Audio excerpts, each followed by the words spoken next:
सर्वांना नमस्कार.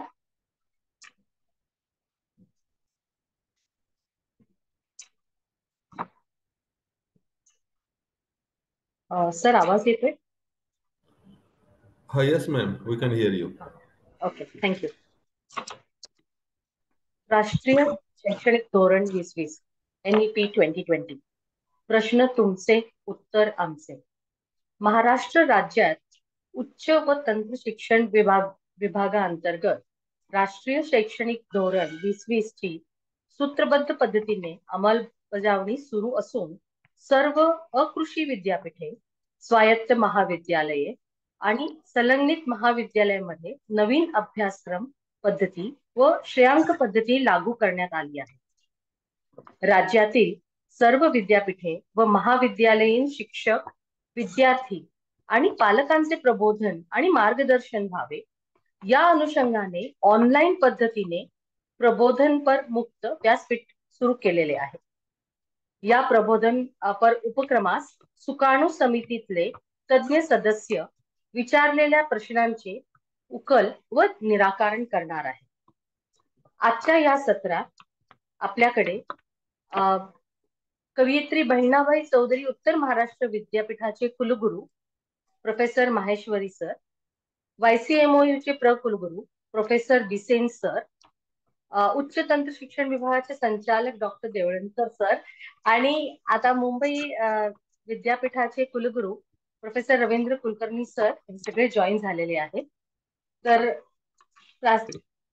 प्राथमिक 2 शब्द बोलण्यासाठी मी प्रोफेसर विजय कुलकर्णी माहेश्वरी सरांना रिक्वेस्ट करते त्यांनी अनम्यूट करून 1-2 शब्द बोलावे, मग आपण प्रश्न घ्यायला सुरुवात करूया. Over to you Maheshwari sir. Kulkarni sir आहेत ना? मला वाटतं कुलकर्णी सर सुरू करा. Kulkarni sir should I speak? Yes sir. तुम्ही बोला ना. ठीक. Okay. So good morning everybody. नमस्कार. आपल्या सगळ्यांना माहिती आहे की उच्च तंत्र शिक्षण विभागाने हा एक चांगला उपक्रम सर्वांच्या सोयीसाठी सुरू केलेला आहे. जवळपास 1 सेमिस्टर पूर्ण झालेला आहे. आपण जे आपल्या विद्यापीठातील संलग्नित महाविद्यालयामध्ये NEP पर्टिक्युलरली FYUG प्रोग्राम आपण इम्प्लिमेंटेशन किंवा अंमलबजावणी सुरू करून अजून जे काही समजा शंका असतील, काही बॉटलनेक्स असतील, काही विचारायचे असतील, प्रश्न असतील, तर त्याच्यासाठी हा एक ओपन फोरम, एक ओपन मंच, व्यासपीठ सर्वांना उपलब्ध करून दिलेला आहे. आम्ही प्रयत्न करू. मी माझ्यासोबत प्रोफेसर कुलकर्णी आहे, प्रोफेसर बिसेन आहेत आणि मला वाटतं अजून 1-2 आमचे स्टीअरिंग कमिटीचे मेंबर जॉईन होणार आहेत. सोबत सुप्रिया पाटील मॅडम सुद्धा आहेत. तर आम्ही निश्चितच प्रयत्न करू की in the light of whatever has been prescribed by the government of Maharashtra आम्ही तुमचे जे प्रश्न असतील त्याचे उत्तर देण्याचा प्रयत्न करू. मला वाटतं आपण सुरू करूया. धन्यवाद. Supriya Patil madam, over to you. You can invite. Kulkarni sir, would you? Yes sir. Thank you sir. Thank you Maheshwari sir. Kulkarni sir, आपण 2 शब्द बोलू शकाल please before we start with the questions? Madam, let the question start. सरांनी सुरुवात केली.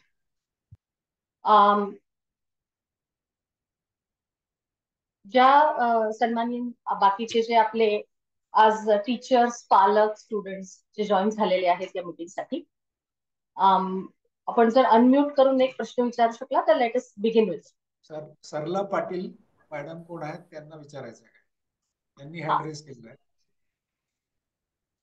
सरला पाटील मॅडम, आपण अनम्यूट करून बोलू शकाल?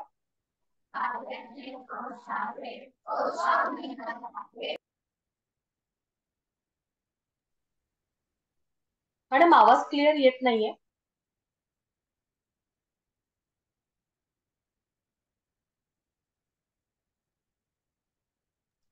सरला पाटील मॅडम, अनम्यूट करून प्लीज प्रश्न विचारावा.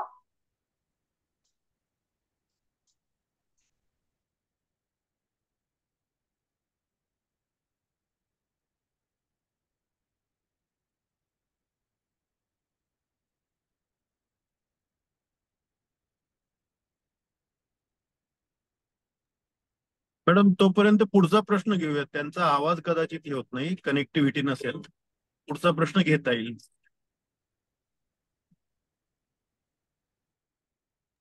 पुढचा प्रश्न. हॅलो.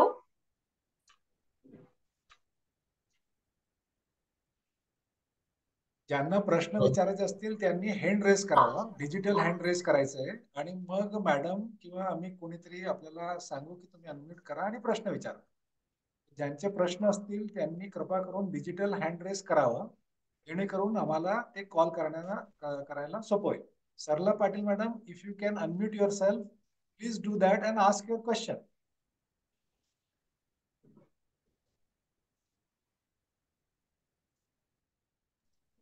आपल्याकडे 179 पार्टिसिपंट्स आहेत आता. अजून कोणी हात वर केलेलं दिसत नाहीये मला. आपला जो काही प्रश्न असेल तो प्लीज विचारावा.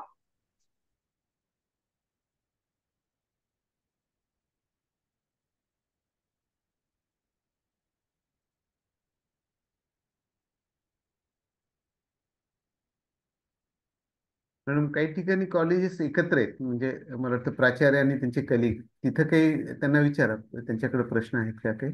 जसं मला वाटतं BDBA कॉलेज काही ते दिसतंय. हा, त्यांनी रेज केलंय. BDBA college. हा, please unmute yourself and ask the question.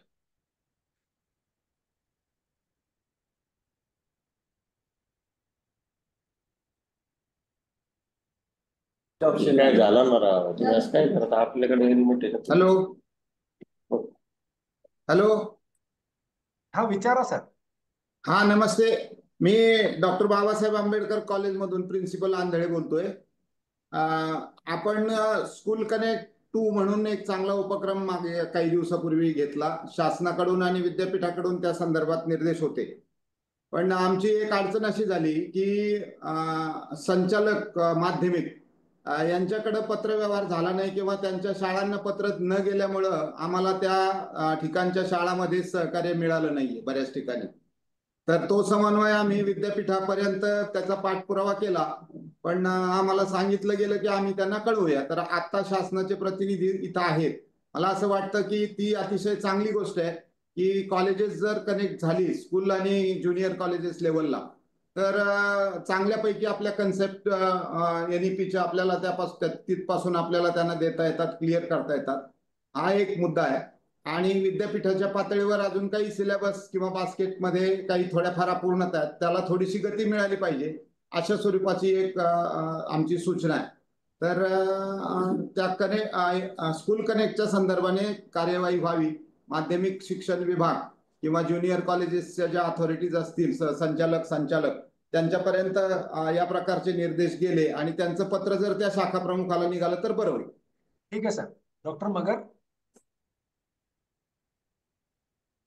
Sir, Magar sir आज नाहीयेत. मी प्रश्न लिहून घेतलेला आहे, आपण त्यांना विचारू, मग त्यांनी कळतो. DACचा रिप्रेझेंटेटिव्ह आहे. आता मगर बोलले होते ना. हा, मला वाटतं आवाज आहे. आवाज आला होता त्यांचा. सर हा. नमस्कार. हा. प्रवासात आहे, परंतु या संदर्भामध्ये आपण संचालक शालेय शिक्षण, आयुक्त शालेय शिक्षण यांना शासन स्तरावरून एक पत्र हे केलेलं आहे सर. आणि त्यांनी मग त्यांचे जे विभागीय उपसंचालक असतात राज्यभरामध्ये, त्यांच्यापर्यंत तो हे केला होता. या संदर्भात एक कॉमन मीटिंग शासन स्तरावर झाली होती. त्यावेळेला आपले माननीय प्रधान सचिव साहेब रस्तोगी साहेबांनी यामध्ये इनिशिएटिव्ह घेतलेला होता सर. यामध्ये जर काही कनेक्ट अजून झाला नसेल तर आपण शालेय उपसंचालक जे आहेत पुणे विभागाचे, त्यांच्याशी संपर्क आम्ही करूयात सर संचालनाच्या स्तरावरून, आणि त्या ऍक्टिव्हिटीज आंबेडकर कॉलेजला किंवा इतर कॉलेजेसला राबवता येतील सर ते या संदर्भात. आंधळे सर, आम्ही या संदर्भात आपल्या विभागाचे जे उपसंचालक आहेत तर त्यांच्याशी संपर्क करून आपल्याला कनेक्ट होण्यासंदर्भात पुढे हे करता येईल सर. मला वाटतं दुसरं असं आहे थँक्यू मगर सर. की दुसरं असं आहे की principal Andhaleji, you can try on your own, कारण आता खूप वेळ नाही आपल्याकडे. परीक्षा ऑलरेडी सुरू झालेल्या आहेत. जर आपल्याला इनिशिएटिव्ह घेता आलं आणि जे काही आजूबाजूच्या तुमच्या परिसरातील शाळा असतील पर्यंत आपल्या स्वतःच्या इनिशिएटिव्हने पोहोचता आलं, I think you can also do. By that time गव्हर्नमेंटचे जे काही इनिशिएटिव्ह आता डॉक्टर मगरांनी सांगितलं ते पण करतील. पण आता उशीर करू नका. ज्यांच्यापर्यंत पोहोचता येईल आपल्याला तिथपर्यंत पोहोचण्याचा आपण निश्चितच प्रयत्न करा. सिलेबसचा आणि दुसरा तुम्ही बास्केट बद्दल सांगितलं, मला वाटतं की ते लोकल लेवलवर तुम्ही असं एक पत्र त्या आपल्या विद्यापीठाला लिहावं आणि काय अपूर्णता का आहे, कुठल्या बास्केट कम्प्लीट नाही आहे ते सांगा. मला वाटतं की त्या BOS आणि अकॅडमिक काउन्सिल मधून आपल्याला जी काही आपण म्हणतात की इनकम्प्लीटनेस आहे ती पूर्ण करण्यामध्ये मदत होईल. Thank you Over sir. to you. Yeah. पुढचा प्रश्न मुळा एज्युकेशन सोसायटी आर्ट्स कॉमर्स. आपण प्लीज अनम्यूट करून प्रश्न विचारावा सर. सर नमस्कार. मुळ एज्युकेशन सोसायटी सोनई महाविद्यालय मधून बोलतोय, डॉक्टर ज्ञानदेव जिने. NEPच्या धोरणानुसार आता परीक्षा पद्धती आपण स्वीकारलेली आहे सेमिस्टर, आणि या सेमिस्टरमध्ये परीक्षा घेण्यामध्ये खूप जास्त वेळ जातो. टीचिंग करण्यापेक्षा परीक्षेच्या कामातच यंत्रणा आपली जास्त गुंतून राहते, त्यामुळे टीचिंगकडे न्याय मिळत नाही असं एक सर्वांचं मत आहे, आणि म्हणून मी इथं मांडलेलं आहे. यावर काही आपल्याला उपाययोजना करता येतील का? Sir Kulkarni sir. नाही, सेमिस्टर सिस्टीम तर खूप पूर्वीपासून आहे, म्हणजे मला वाटतं आता नाही आहे आपली एकदम. पण याच्यापूर्वी जो 80-20चा पॅटर्न होता ना, तो सर्वात उत्तम पॅटर्न होता. नाही आणि नाही, तुमचं सेमिस्टर पॅटर्न बद्दल ऑब्जेक्शन आहे का 80-20 पॅटर्न बद्दल ऑब्जेक्शन आहे? म्हणजे कारण सेमिस्टर पॅटर्न तर हा रुटीन आहे, अॅन्युअल पॅटर्न आता नाहीच आहे कुठं, गेल्या 10 वर्षात तरी नाही. NEP जो सेमिस्टर पॅटर्न आहे आता, हां हां तोच पॅटर्न असायला हरकत नाही. हां. पण त्याचं 80-20 मध्ये कन्वर्ट झालं तर एक सेमिस्टर 60 मार्क्सची घ्यायची आणि 20 मार्क कन्वर्ट करायचं पहिलं सेमिस्टर, आणि अॅन्युअलला 80 मार्काची पुन्हा परीक्षा घ्यायची. असं झालं तर ते परीक्षेमध्ये वेळ जास्त जाणार नाही. टीचिंग 80-20 मध्ये जास्त वेळ मिळत होता टीचिंगसाठी. सर त्याचं असं आहे आपलं टीचिंग आहे ना, तेच बाजूला राहिले. नाही नाही नाही, एक आहे, आपलं आपण नेहमी सोबत जोडतो टीचिंग लर्निंग इव्हॅल्युएशन, हे एकत्र जोडले म्हणजे. आणि कंटिन्युअस असेसमेंट ही one of the key requirement which has been highlighted strongly in a focused manner by national education policy, की तो मुलगा शिकतोय. आता काय होतंय, सेमिस्टर एंड एक्झामला लॉजिकली काय होतंय, तो मेमरायझेशन होत आहे, आणि तो ही just memorises for entire thing and then reproduce. तर तसं अपेक्षित नाही. फॉर आफ्टर एव्हरी युनिट, जे 5 युनिट असतील तर प्रत्येक युनिट नंतर तुम्ही त्याचं असेसमेंट घेणं, and the continuous assessment could be in a different वे. ती टेस्टच असली पाहिजे असंही नाहीये रिटर्न, कारण UGCने वेगवेगळ्या प्रकारचे इव्हॅल्युएशन रिफॉर्म्स दिलेत. तुमच्या युनिव्हर्सिटी, तुम्ही मला वाटतं बहुतेक सावित्रीबाई फुले पुणे युनिव्हर्सिटीशी कनेक्टेड असणार, तर युनिव्हर्सिटी सुद्धा डिफाईन करते वेगळ्या प्रकारच्या, म्हणजे it's not only written test, you could have even a quiz type, म्हणजे क्वीज घेणे, त्याच्यानंतर रुब्रिक्सच्या फॉर्ममध्ये पण असेसमेंट करता येतं, किंवा त्यांना काही छोटे प्रोजेक्ट्स देऊन त्या प्रोजेक्ट्सवरून काही ग्रुप ॲक्टिव्हिटी बघणं. तर फॉर्मॅटिव्ह आणि समेटिव्ह अशा दोन्ही प्रकारचे जे असेसमेंट आहे ना, त्यांनी तो मुलगा एंगेज्ड लर्निंगमध्ये राहावा, असं ते मूळ अपेक्षा आहे. आत्ता आपण सगळा तो एंड सेमिस्टरवर फोकस ठेवून होतंय काय, तो मुलगा पूर्ण मेमराईज करून तो येतोय, पण इन ऍक्च्युअल प्रॅक्टिस काय आपल्याला अपेक्षित आहे, की त्याला जे लर्निंग झालंय, तो समजा जेव्हा इंडस्ट्रीमध्ये जातोय तेव्हा त्याला, किंवा वेगळ्या ऑर्गनायझेशनमध्ये प्रोफेशनल, तर त्या लेवलला या लर्निंगचं मॉड्यूल प्रत्येक स्टेजला आपल्याला रिफ्लेक्ट करता आलं पाहिजे. त्यासाठी कंटिन्युअस असेसमेंट आहे. म्हणजे त्यामुळे त्या मुलाला जिथं तो त्या स्टेजला त्याला कळालं आहे असं आपण करून पुढे जातो. जसं आपण ऑनलाईन मोडमध्ये लक्षात, जेव्हा ऑनलाईनचे मॉड्यूल्स असतात तेव्हा लक्षात येतं ना आपलं, की एक तो व्हिडिओज येतो, तो व्हिडिओज झाल्यानंतर मग असेसमेंट लगेच होतं, आणि ते असेसमेंट पूर्ण झाल्याशिवाय तो पुढच्या व्हिडिओला जाऊ देत नाही. ही त्यांची ऑनलाईनची सिस्टीमच आहे. तर त्या प्रकारे कंटिन्युअस असेसमेंट हा आत्मा आहे. म्हणजे शेवटी सर्वात महत्वाचं मुलांना समजणं हा सर्वात महत्वाचा पार्ट आहे, आणि त्या दृष्टीने आपण फोकस असावं असं राष्ट्रीय शैक्षणिक धोरण क्लिअरली सांगतं. सेमिस्टर एंड परीक्षेबद्दलची जी टाइम टेबल तो जरा जास्त होतोय, कारण ऑप्शन्स जरा जास्त झाले. मला वाटतं की प्रत्येक विद्यापीठाने आपल्या आपल्या स्तरावर त्याच्यासाठी प्रयत्न केलेले.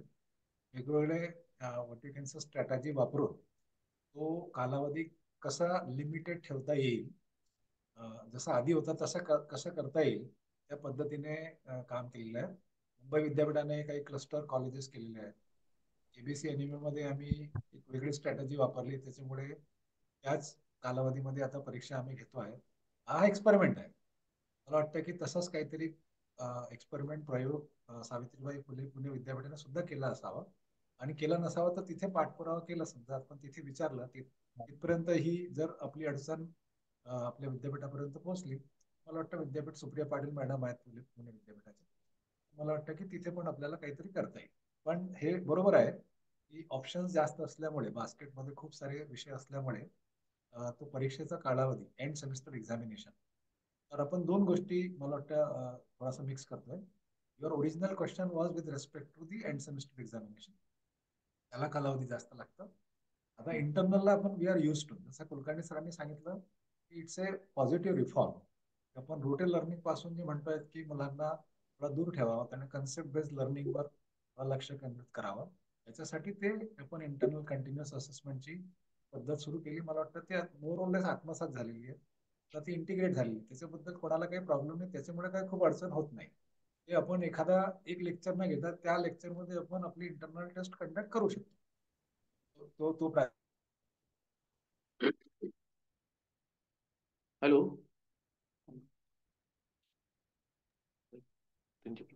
माहेश्वरी सर. मनोहर पाचोरे होते.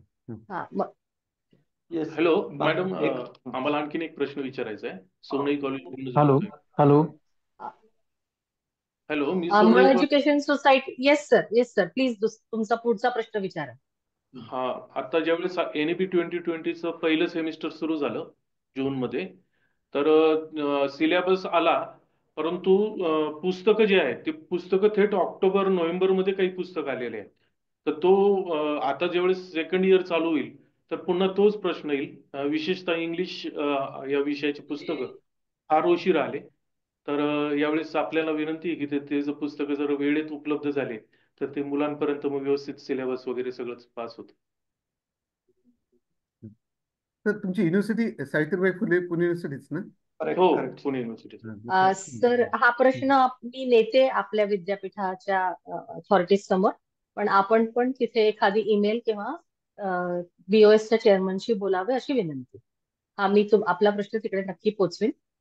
पण इथले प्रश्न जे आहेत ते पर्सनल विद्यापीठाचे असे अंतर्गत नसून एनईपी धोरणाबाबत असावे अशी रिक्वेस्ट आहे सगळ्यांना. So thank you very much. आणि आपण पुढचा प्रश्न मनोहर पाचोरे सरांकडनं घेऊया. हॅलो. हा बोला सर. मॅडम मी पाचोरे सर प्लीज बोला. हो, डॉक्टर पाचोरे बोलतो madam, Swami Muktanand science college Yeola.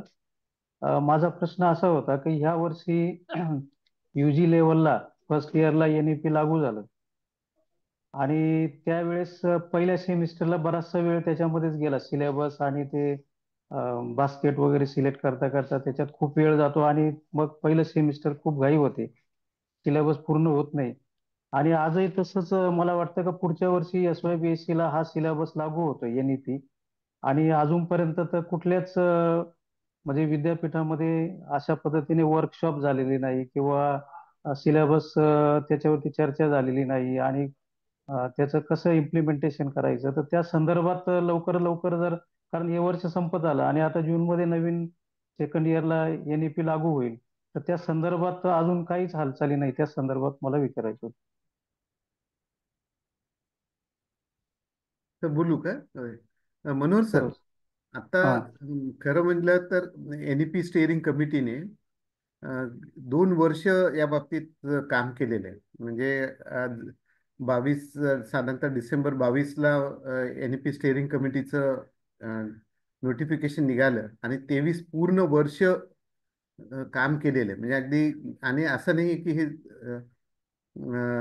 जे एकदम इंट्रोड्यूस झाले. पहिल्या लेवलला आपण ऑटोनॉमस कॉलेजना ऍड केला आणि युनिव्हर्सिटी कॅम्पसला, आणि नंतर नॉन ऑटोनॉमस कॉलेज जे आहेत ॲफिलिएटेड ते सेकंड फेजला, म्हणजे जे या 24-25 पासून. बरोबर. त्यामुळे ही कन्सेप्ट सगळी नोन होती. म्हणजे असं नाही की 24-25ला जेव्हा नॉन ॲफिलिएटेड सगळ्या युनिव्हर्सिटीजला केले त्याच्या अगोदर खूप वर्कशॉप झालेत आणि जे काही रिपोर्ट्स स्टेअरिंग कमिटीकडे आहेत त्याप्रमाणे प्रत्येक युनिव्हर्सिटीजनी या बाबतीतले खूप मोठ्या प्रमाणात सेन्सिटायझेशन प्रोग्राम केलेले आहेत आणि स्वतःही स्टेअरिंग कमिटीचे प्रत्येक मेंबर त्या त्या युनिव्हर्सिटीचे मेंटॉर होते, त्यामुळे त्यांनी तिथेही जाऊन केले. आम्ही ऑटोनॉमस कॉलेजचे 10 ऑटोनॉमस कॉलेज असे वाटून आम्ही काही ऑटोनॉमस कॉलेजला मेंटरिंग पण केले. त्यामुळे हा पार्ट अवेअरनेसचा पार्ट आहे ना, जो 1.5 वर्ष कंटिन्यूस चालू होता. असा नाही की म्हणजे हे नव्यानं आलंय किंवा असं काही नाही.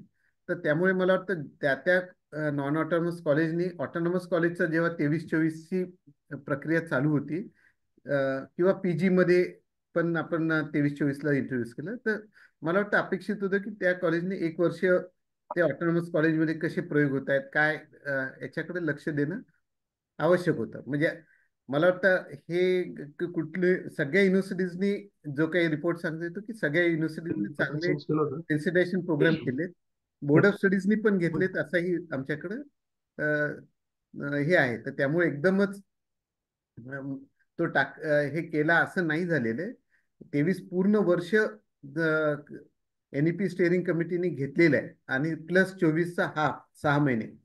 त्यामुळे आपला जर GR तुम्ही बघितला तर तो कधी आलाय? 20 एप्रिल 2023ला आलेला आहे. तर त्यामुळे तो GR वेल इन ऍडव्हान्स म्हणजे अगदी आपलं दीड आणि मध्ये आपण इव्हन सगळ्यांच्या सोयीच्या दृष्टीनं आपण एक मार्चमध्ये एक परत वेगळं सर्क्युलर काढले ज्याच्यामुळे फ्लेक्झिबिलिटी वाढवली. त्यामुळे ज्या M1, M2, M3 मेकॅनिझम मध्ये फार काही डिपार्चर मेन सिस्टीम पासून नव्हतं. म्हणजे that system itself was introduce to provide a smooth transition between non NEP program आणि NEP प्रोग्राम. तर तसं नाहीये. आता नवीन सिस्टीम होते त्यामुळे काही वेळा त्या त्या गोष्टीत जसं ओपन इलेक्टिव्ह मध्ये असतील थोडंफार एबिलिटी एनहान्समेंट कोर्स किंवा को करिक्युलर ऍक्टिव्हिटीज मध्ये तुम्ही जे म्हणता ना, कारण ते नव्याने असल्यामुळे कॉलेजची थोडी धावपळ होते हे मान्य. पण एक अपेक्षित होतं की 23ला जेव्हा हे 24-25ला इंट्रोड्यूस होणार आहे हे माहीत असं आपण वर्षभर कॉलेजचं सेन्सिटायझेशन केलेलं. मग बिसेल सर किंवा माहिशी सर अजून काय ऍडिशन करायचं माझ्या याच्यात? Doctor Bissell.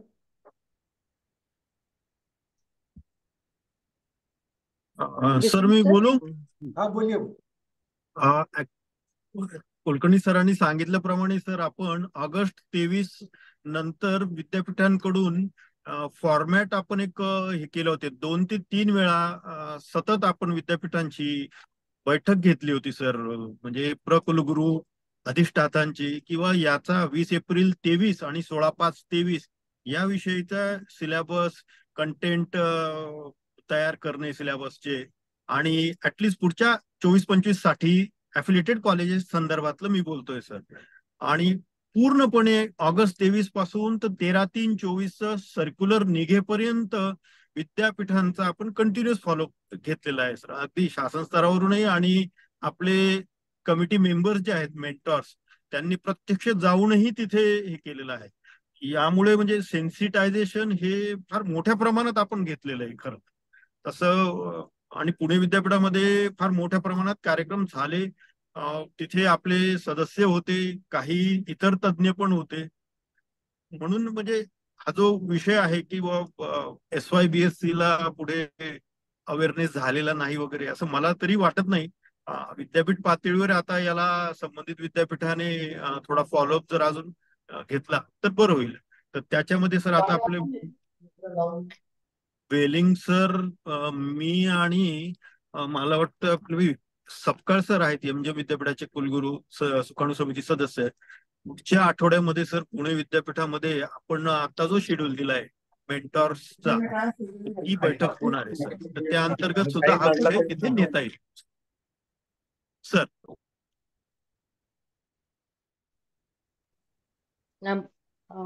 Yes sir. Thank you Magar sir. Hello madam. Madam 1 minute थांबा. मी आपल्याला मॅडम 1 मिनिट थांबा. आपल्या आधी ज्यांनी हात उभे केले त्यांना मला ते विचारते. Please wait. Madkar sir, Rupesh Madkar sir. Yes sir नमस्कार. आता तुम्ही जो मुद्दा सांगितला Kulkarni sir, RD Kulkarni sir आणि अन्य सदस्यांनी जो मुद्दा सांगितला की कोऑर्डिनेशन आहे, सेन्सिटायझेशन झालेलं आहे. परंतु सर मागच्या सेमिस्टरला जेव्हा आम्ही ऍडमिशन देत होतो, आम्ही ऍडमिशनची प्रक्रिया अर्धी झाली होती तोपर्यंत सुद्धा विषय आणि सिलेबसचं क्लॅरिफिकेशन नव्हतं. मी संभाजीनगर मधनं बोलतोय, डॉक्टर बाबासाहेब आंबेडकर मराठवाडा विद्यापीठ. आणि कॉलेजेसला कुठलं म्हणजे सिलेबस मिळालेला नव्हता. आत्ताही आपण म्हणतात आहेत की सेकंड इयरला असं होणार नाही, सेन्सिटायझेशन आणि भेटी वगैरे झालेल्या आहेत. सिलेबस अजूनही काय असणार आहे सेकंड इयरचा आम्हाला कुणालाही कॉलेजमध्ये माहिती नाहीये. त्यानंतर त्यामुळे ही भीती आहे की सेकंड इयरचं वर्ष सुरू होईपर्यंत जर सिलेबस क्लिअर नाही झाला तर मग शिकवणं आणि त्यानुसार नियोजन करणं यातल्या ज्या पुढच्या अडचणी आहेत त्या आहेत.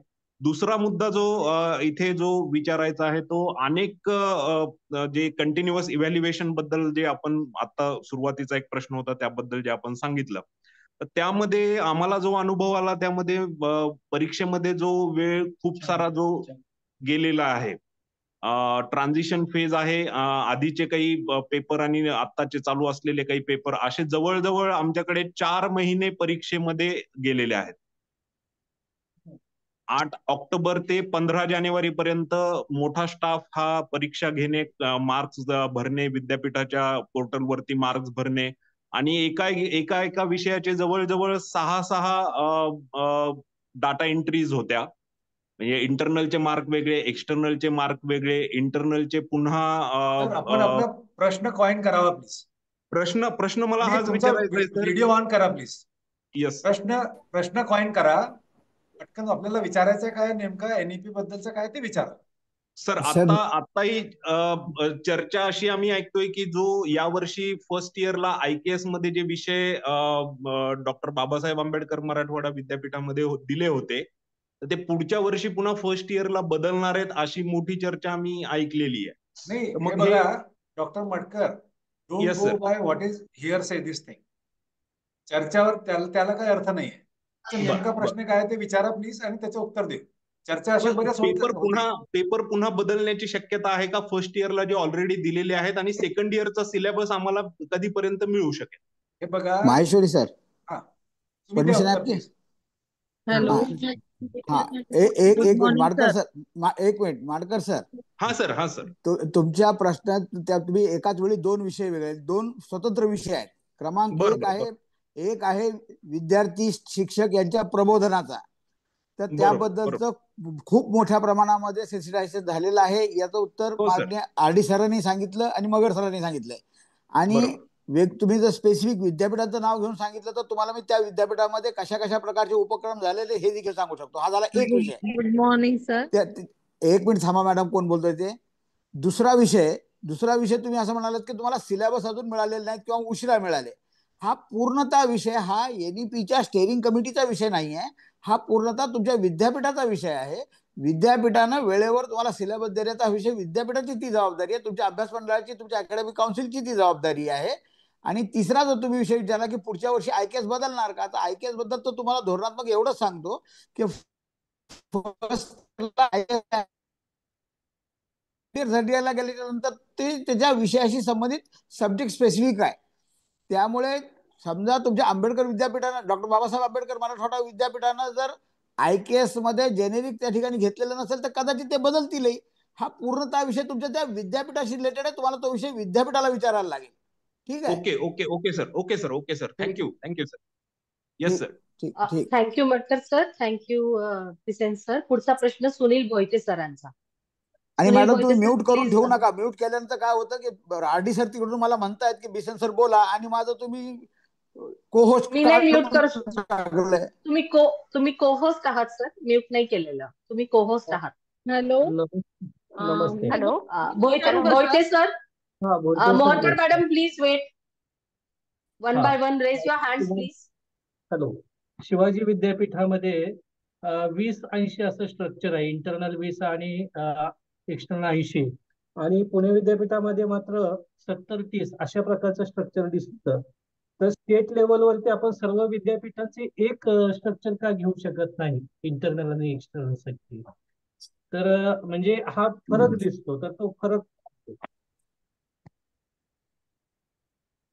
सर ऍक्च्युली याच्यात युनिव्हर्सिटी वाईज अकॅडमिक फ्लेक्झिबिलिटी इथं अपेक्षित आहे. स्टेअरिंग कमिटीचं प्रायमरी फोकस आहे की ह्या सगळ्या गाईडलाईन्स देणे आणि त्या गाईडलाईन्स इम्प्लिमेंट करताना इंडिव्हिज्युअल युनिव्हर्सिटीजना जिओग्राफिकल ज्युरिस्डिक्शन लक्षात घेऊन आणि त्यांचं रेग्युलर जी सिस्टीम आहे ती लक्षात घेऊन त्यांना त्यांचे चेंजेस करण्याची मुभा त्या त्या युनिव्हर्सिटीजला आहे. इंटरनल आणि एक्सटर्नल याचा जो रेशो आहे त्या बाबतीतला पण मला वाटतं गाईडलाईन, आम्ही डायरेक्शन नाही म्हणत त्याला, गाईडलाईन होतो. तर प्रत्येक विद्यापीठाचा तो एक ऑटोनॉमी आहे. त्यामुळे तसा त्याच्यामध्ये डायरेक्ट की स्पेसिफिक 50-50 घ्या. आता तुम्ही 80-20 सांगितलं, 70-30 सांगितलं. मुंबई विद्यापीठामध्ये 60-40 आहे. म्हणजे तर त्यामुळे प्रत्येकाचे व्हेरिएशन्स ते अपेक्षित आहे. आणि त्यातला जो पुढं भविष्यातला जो इक्विव्हॅलन्स आहे त्यासाठी ई बोर्ड ऑफ स्टडीज म्हणून एक मेकॅनिझम स्टेट लेवलवर एक लवकरच एस्टॅब्लिश पण होत आहे.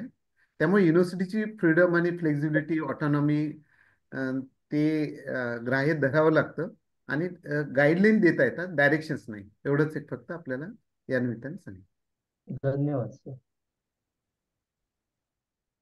Thank you Mohite sir. Kamble madam, मगाशी आपण कांबळे मॅडम, सुषमा हो Kamble. Madam. Yes madam, yes.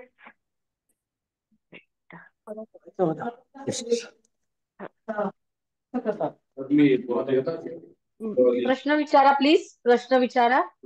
Hello madam. Hello madam. Hello madam. Hello hello hello madam. Madam तुम्ही कांबळे मॅडम बोला. बोलते. कांबळे मॅडम बोला. सुषमा मॅडम बोला. हा हा हा सर, मी लायब्ररियन आहे, SSNच्या महाविद्यालय देवळी येथे. सर, ह्या NEP मध्ये जो काही सिलेबस आला त्या सिलेबस मध्ये कसं बरेचसे मेजर मायनर सब्जेक्ट आलेले आहेत. पण सर, ते मेजर मायनर सब्जेक्टशी रिलेटेड जे काही पुस्तकं आहे सर, ते आमच्या विद्यापीठात सिलेबस वगैरे बरोबर आला. आम्ही तो डाउनलोड पण करून घेतला, आमच्या स्टाफला वगैरे सगळं तो अवेलेबल करून दिलेला आहे. पण त्या NEP नुसार जी पुस्तकं सिलेबस आहे त्याची पुस्तकं सर अवेलेबल नाही आहे मार्केटमध्ये. आणि सेमिस्टर निघून जात आहे तरी आमच्या विद्यार्थ्यांना म्हणजे भरपूर त्रास होत आहे, कारण की सेमिस्टर निघून गेल्यानंतर ते पुस्तकं प्रिंटिंगला येत आहे. तर त्या संदर्भात काही गाईडलाईन होईल का सर? मॅडम, आपल्याला स्पेसिफाय करता येईल की कुठल्या विषयाचे पुस्तकं नाही मिळाली तुम्हाला? सर, आम्हाला नाही का असा काय नवीन NEP मध्ये झालंय त्याची पुस्तकं नाही सर, आहे? जे काही नवीन सब्जेक्ट ऍड झालेले तेच आहेत. आहे, मायनर सब्जेक्ट तेच आहे, जे विद्यापीठाने बास्केट बनवून दिलेली आहे. तर त्याच्यामध्ये असं झालेलं आहे की एकूण जे आपल्या महाविद्यालयामध्ये रिसोर्सेस उपलब्ध असतील, जे विषय उपलब्ध असतील, तेच विषय द्यायचे आहेत. नवीन कुठे येत नाही. जे नवीन आलेलं आहे तो फक्त OE आणि GE मधले, तेही आपण इतर फॅकल्टी मधले जे ते महाविद्यालयामध्ये उपलब्ध विषय असतील तेच घेण्याचं सांगितलं आहे. IKS एक नव्याने आलेला विषय आहे, त्याचे रिसोर्सेस आपण उपलब्ध त्या त्या विद्यापीठ प्रयत्न करतायत. माझ्या विद्यापीठापर्यंत बोलायचं झालं तर आम्ही स्वतः म्हणजे ते बनवून पुस्तक बनवून विद्यार्थ्यांना उपलब्ध करून दिलेले आहेत. तर मला असं वाटत नाही, तुम्ही स्पेसिफाय करा की कुठल्या विषयाचे तुमच्याकडे पुस्तकं उपलब्ध नाही, कुठले असे विषय नवीन इंट्रोड्यूस केले विद्यापीठाने ज्याची पुस्तकं आलेली नाही तुमच्यापर्यंत. सर, कॉमर्स फॅकल्टीचे जे पुस्तकं आहेत 2 सब्जेक्ट नवीन आलेले आहेत. नाही madam, let us not use this platform for those kinds of trivial things. Me solid एखादा तुम्ही हे सांगा की हे पुस्तकं नाही आली, त्या विद्यापीठाने नवीन उपलब्ध करून दिलं, आपण त्या विद्यापीठाला रिक्वेस्ट करू की ते पुस्तकं, ते रिसोर्सेस उपलब्ध करून द्या. Okay sir. Okay okay okay sir.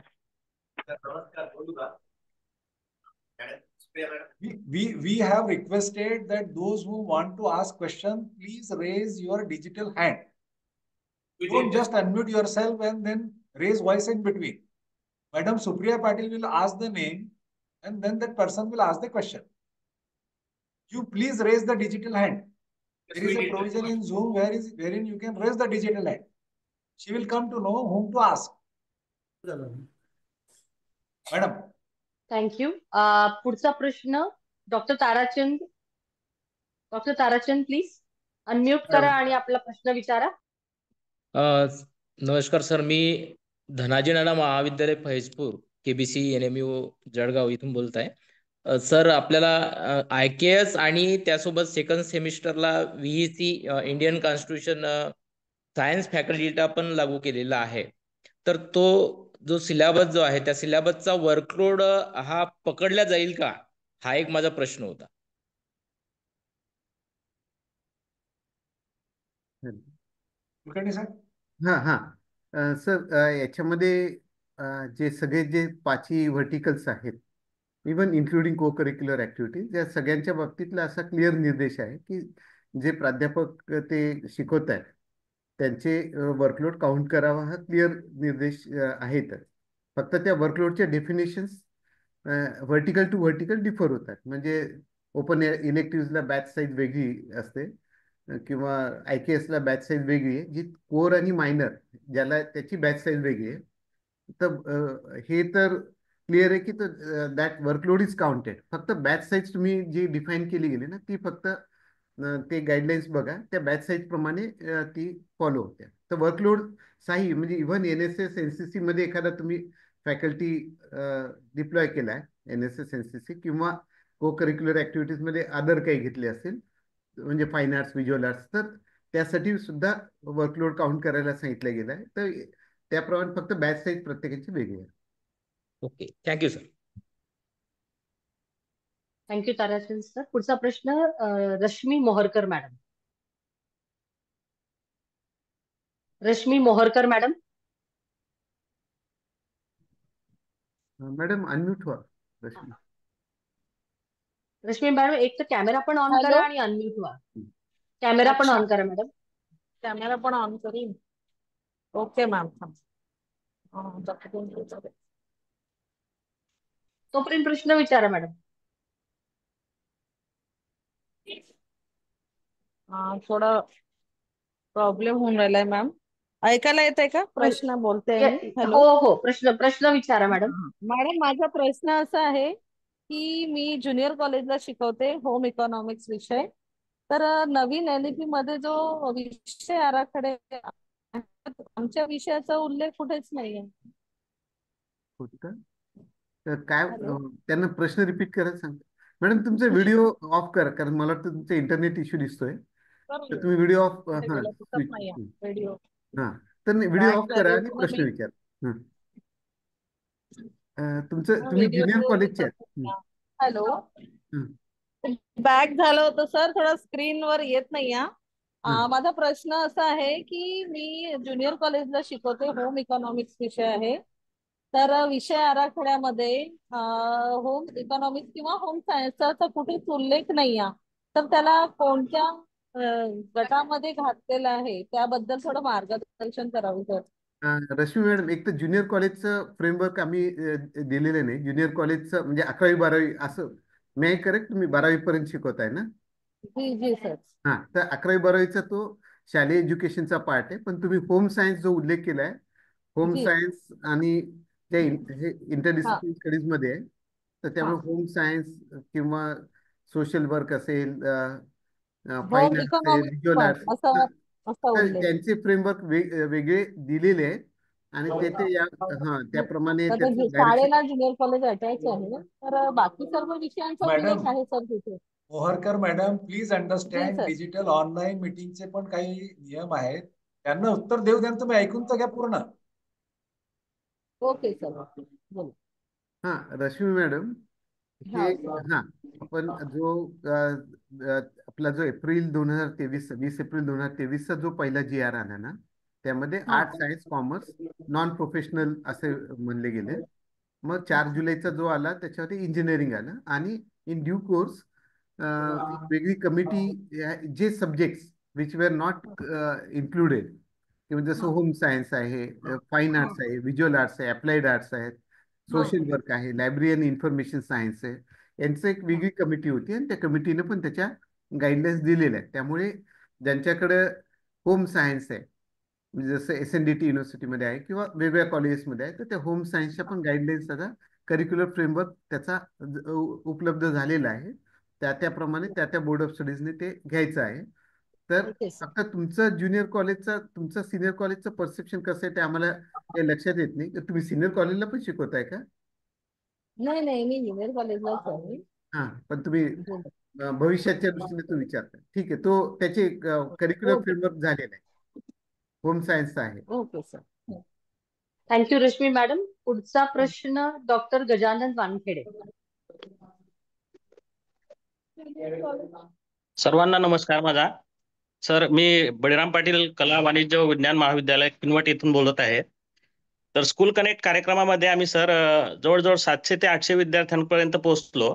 तर याच्यामध्ये मी IIT कानपूरचे आपले जे साथी पोर्टल आहे त्याच्याबद्दल माहिती दिली. तर माहिती आवडली आणि आपण गरीब विद्यार्थी किंवा जे मागासवर्गीय आहे किंवा आदिवासी भागातले आहे त्याच्यासाठी हे खूप चांगलं पोर्टल आहे अशी मी माहिती देत होतो. तर तिथील एक मुख्याध्यापकांनी मला प्रश्न विचारला की हे आपण डिजिटल क्लासरूम वगैरे करू शकतो का? हा सर, कारण आमच्याकडे हा सर, तर रेकॉर्डेड व्हिडिओ किंवा डिजिटल क्लासरूम अशी आपण विद्यार्थ्यांना, कारण प्रत्येकाकडे इंटरनेटची व्यवस्था नाही सर, कारण हा डोंगराळ किंवा आदिवासी भाग असल्यामुळे त्यांचा असा प्रश्न होता मला. वानखेडे सर, साथी पोर्टल बद्दल पण सांगा सर. हो वानखेडे सर, एकदम म्हणजे तुमचं अभिनंदन, कारण तुम्ही महत्वाचा एक ऍडिशनल मुद्दा घेतला जो पुढे NEP पुढे घेऊन जाणार. साथी कानपूर IIT केलेली सिस्टीम आहे, त्याचे 2 भाग आहे. तुमचा प्रश्न बरोबर आहे, कारण इंटरनेट मुलांना उपलब्ध नाहीये म्हणून त्यांनी एक नवीन कन्सेप्ट त्याच्यामध्ये आणली, साथी मित्र. तर तुमचं स्वतःचं कॉलेज जिथं तुम्ही इंटरनेट अवेलेबिलिटी आहे, तुम्ही साथी मित्र म्हणून त्यांच्याकडे अप्लाय करू शकता. कानपूर IIT साथी केंद्र, तुम्ही साथी केंद्र म्हणून अप्लाय करू शकता. प्लस तुमचे जे काही प्राध्यापक आहेत, कारण याच्यामध्ये 2 प्रकार आहेत. जसं तुम्ही डोंगराळ भागाचा उल्लेख केलाय, तर मुलांना त्या क्लासरूम्स हव्या की जिथं ते इंटरनेट अवेलेबल आहे आणि ते व्हिडिओज तिथं प्ले करू शकतील, इंटरॅक्टिव्ह मोडमध्ये पण क्वेश्चन आन्सरिंग होतील. तर साथी केंद्र म्हणून तुम्ही अप्लाय करू शकता. इनफॅक्ट साथी केंद्राला काही ऑनरेरियम पण ते देतात Kanpur IIT ministry of education मार्फत.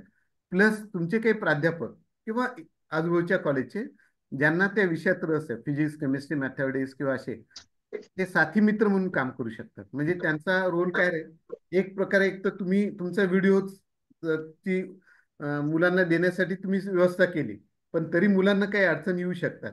आणि बऱ्याच वेळा हे जे एक्सपर्ट टॉक असतात, ते एक्सपर्ट टॉक प्रेझेंट केल्यावरही काही, आणि अर्थात त्याच्यामध्ये 10 भाषेमध्ये उपलब्ध आहेत ना, ते एक सर्वात महत्वाचं. त्यामुळे ते मराठीमध्ये पण उपलब्ध आहे, त्यामुळे ती भाषेची अडचण त्यामध्ये नाही आहे.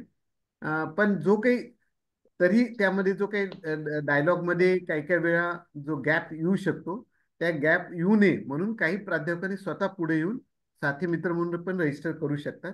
त्यामुळे साथी केंद्र आणि साथी मित्र या 2 स्कीम त्यांनी साथी कानपूर IIT फ्लोट केल्या आहेत. आणि त्यामध्ये आता तुम्ही अप्लाय केला तर तुम्हाला ते मिळू शकेल. मला वाटतं त्यांनी ते हे पण लिंक दिलेली असेल तुमच्याकडे. हो, लिंक दिलेली आहे. हो सर. तर तुम्ही अप्लाय करा आणि तुमच्या काही प्राध्यापकांनी हे करा. तुम्ही साथी चे जे कोऑर्डिनेटर आहे, ज्यांचं आपण मध्ये एक टॉक अरेंज केलं होतं, तर त्यांचा एक आमच्या NEPच्या सिस्टम त्यांचे सगळे फोन नंबर्स, ईमेल ID सगळे पाहिजे तर तुमच्याकडे आम्ही शेअर करू. काय अडचण. सर, मी आपल्याच विद्यापीठाने जो सेमिनार अरेंज केलेला होता साथी पोर्टलचा, तो मी ऐकलेला होता, परंतु त्याची अशी सविस्तर माहिती अजून काही कुठं उपलब्ध झालेली नाहीये. आणि मी तिथं पण फोन केलेला होता आपल्या साथी केंद्राला, IIT कानपूरला. तर त्यांचं असं म्हणणं आलं की आम्ही आतापर्यंत फक्त पंजाब गव्हर्नमेंटशी MOU केलेला आहे सर. तुम्हाला जर करायचं असलं तुमच्या गव्हर्नमेंट थ्रू काहीतरी तुम्ही करू शकता, परंतु इंडिव्हिज्युअलला थोडं त्याच्यामध्ये अडचण आहे असं त्यांचं असं आहे. मी सांगतो पुढचं, कारण तो डायलॉग झाला होता आणि काही मला वाटतं त्यावेळेस प्रश्न पण विचारले होते काहींनी. तर याच्यात गव्हर्नमेंट लेवललाच पाहिजे असं काही नाहीये. त्यांनी आता युनिव्हर्सिटी लेवल पण होकार दिलाय, कारण त्यांनी हळूहळू ते आता वायडर होत आहे. म्हणजे तर त्यामुळे तुमचं स्वामी रामानंद तीर्थ युनिव्हर्सिटी आहे, तर तुमची युनिव्हर्सिटी आणि त्यांचं डायरेक्ट MOU होऊ शकतो. किंवा इव्हन ते हळूहळू, कारण ते वायडर होत आहे, हळूहळू ते कॉलेजला येतील, त्याही लेवलला येतील. गव्हर्नमेंटची गरजच आहे असं नाहीये. त्यामुळे कारण आम्ही मुंबई युनिव्हर्सिटीमध्ये त्यांच्यासोबत MOU करतोय, तर तसंच MOU युनिव्हर्सिटी लेवलला करता येईल. त्याच्यावरून पर्क्युलेट करायला सोपं. कारण ते खूप विद्यार्थ्यांसाठी उपयोगी होऊ शकतं. कारण इथं सर आमच्या इथनं किनवटवरनं 150 ते 200 किलोमीटर दूर मुलं जे कोचिंगसाठी जातात, पैसे खर्च करतात आणि तेच त्यांना घरी इथं भेटू शकतं. हो, खूप चांगली आहे. चांगला उपक्रम आहे ते. ठीक आहे, पुढचा आता प्रश्न घेऊ देतो. ठीक. ओके. Thank you Wankhede sir. आता पुढचा प्रश्न doctor Ravindra Aher. Aher sir, please unmute and ask your question. आवाज येतोय? हो सर. हा मॅडम, आमचं कॉलेज आहे सावित्रीबाई फुले पुणे विद्यापीठाचं. हॅलो. हा बोला सर, बोला, प्रश्न हा, विचारा. बीएड कॉलेज आहे, 2 वर्षाचा कोर्स आहे. आता बीएड कॉलेजेससाठी एनईपी मध्ये अजून कुठल्या प्रकारचा बदल कधीपासून सुरू करणार आहात असं आमच्या विद्यापीठाने काही सांगितलेलं नाही आहे. तर मग त्या संदर्भात आम्ही काय तयारी केली पाहिजे असा माझा प्रश्न आहे. Kulkarni sir. Let PVC YCMA. Bisen sir बोला प्लीज. एनसीटी कडून जोपर्यंत बीएड बद्दलच्या क्लिअर गाईडलाईन्स येत नाहीत तोपर्यंत त्याबद्दलची अंमलबजावणी तशी होणार नाही. त्याबद्दल सुकाणू समिती देखील काही स्वतंत्र स्वरूपामध्ये निर्णय तसा देणार नाही. आता त्याला जी स्थिती आहे त्या पद्धतीने तुमचा कोर्स रन होईल. ज्यावेळेस एनसीटी कडून क्लिअर गाईडलाईन, एक लक्षात घ्या की केवळ बीएड साठीच नव्हे, आता फार्मसी आहे जोपर्यंत PCI त्याबद्दल बोलत नाही, लॉ आहे त्याला बार काउन्सिल ऑफ इंडिया जोपर्यंत बोलतात, त्या अपेक्स बॉडीनं जोपर्यंत त्याबद्दलचा धोरणात्मक निर्णय घेत नाही आणि एनसीटीचं जवळपास काम त्यावर पूर्ण होत आलेलं आहे, जवळच्या कालावधीमध्ये ते पूर्ण होईल, ते झालं की आपल्याला कळेल. ओके सर, धन्यवाद. हो, थँक्यू आहेर सर. पुढचा प्रश्न डॉक्टर कल्पना बेदरे. बेदरे मॅडम, अनम्यूट करा आणि प्लीज विचारा प्रश्न. नमस्कार मॅडम, मी स्वामी रामानंद तीर्थ मराठवाडा विद्यापीठा अंतर्गत नेताजी सुभाषचंद्र बोस महाविद्यालयातून बोलते. मॅडम, स्ट्रक्चरच्या बाबतीत जो CCC आहे, तर त्या CCC मध्ये सगळ्याच विद्यापीठाची एक वाक्यता असली पाहिजे की यामध्ये जो काही त्या विद्यापीठाच्या लेवलवर बदल होत आहे याबद्दल थोडस मार्गदर्शन. बिसेन सर. मॅडम, एक लक्षात घ्या की आपण सुरुवातीला 20 एप्रिल 23 मध्ये केवळ एक कोर्स दिला होता, ही गोष्ट खरी आहे. नंतर एकूण ज्या प्रकारची मागणी होती की यामध्ये वगैरे म्हणून मग आपण 13 मार्च मध्ये 24 मध्ये त्या 3 ऑप्शनचा पर्याय त्या ठिकाणी दिला. आता हे फ्रीडम प्रत्येक विद्यापीठाला दिलेलं आहे, किंबहुना एकाच विद्यापीठामध्ये 2-3 वेगवेगळ्या प्रकारच्या फॅकल्टीला वेगवेगळ्या प्रकारचे ऑप्शन देखील घेतलेले आहेत. आता एक नांदेड विद्यापीठाबद्दलचा जो विषय जास्त ऐका, त्या नांदेड विद्यापीठाबद्दलचा एक विषय जो आहे तो थोडासा गंभीर आहे, तो या सुकाणू समितीमध्ये आम्ही चर्चा करू. ती म्हणजे तो व्हर्टिकल 6 मधल्या CC बद्दल त्यांनी जो घेतलाय तो मात्र चिंतेचा विषय, त्याबद्दलचा विषय सुकाणू समितीमध्ये झाल्यानंतर आपल्याला कम्युनिकेट करण्यात येईल. परंतु बाकीच्या उरलेल्या 5 व्हर्टिकल बद्दलचं जे आहे तर त्या विद्यापीठांना सुकाणू समितीने जे फ्रेमवर्क तयार करून दिलेलं आहे, मग ते 20 एप्रिलचं असेल किंवा 13 मार्चचं असेल, तर त्या अंतर्गत त्या व्हर्टिकलला जे किमान आणि कमाल हे क्रेडिट सांगितलेले आहेत, त्याच्या अंतर्गत तुम्हाला खाली स्थलांतर करून शफलिंग करून आपल्याला स्ट्रक्चर बसवायला अडचण नाही आहे. परंतु समजा असं गृहीत धरू की CC ला 8 क्रेडिट दिलेले आहेत आणि तुम्ही केवळ 2च क्रेडिट जर घेतलेले असतील तुमच्या विद्यापीठाला, तर ते चालणार नाही आहे, हे मात्र नक्की आहे. ठीक आहे. Okay, thank you sir. थँक्यू कल्पना मॅडम. पुढचा प्रश्न डॉक्टर सागदे बाळासाहेब.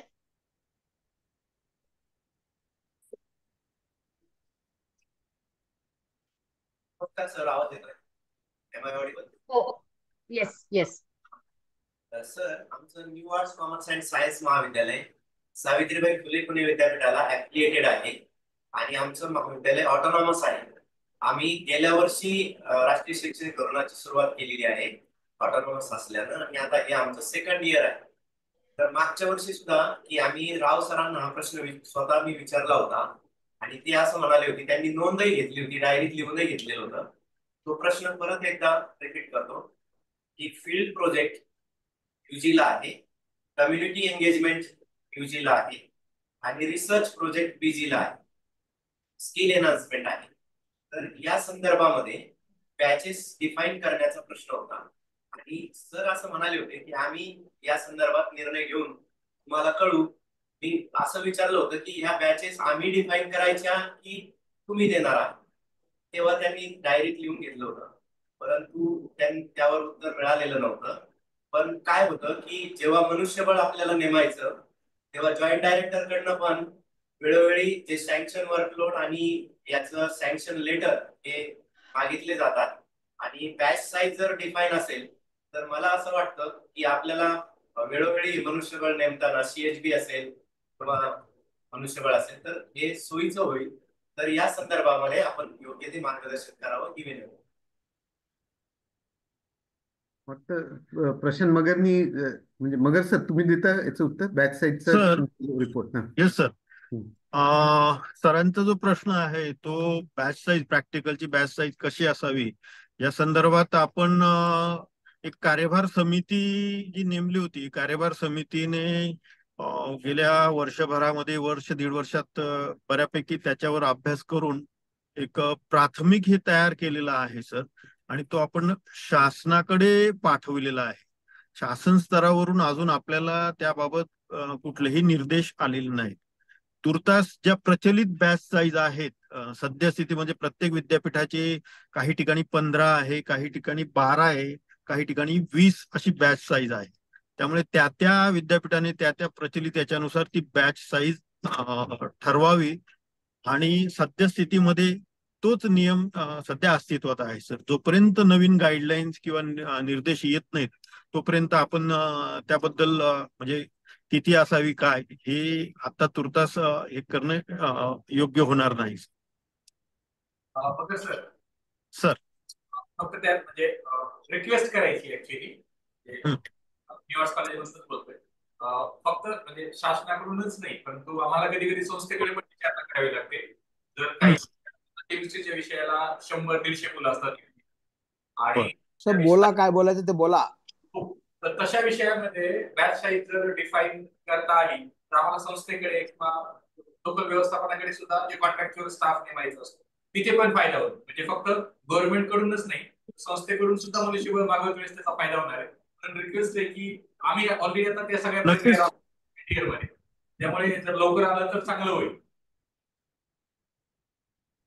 नक्की सर, लवकरात लवकर. थँक्यू. थँक्यू. पुढचा प्रश्न डॉक्टर पंडित.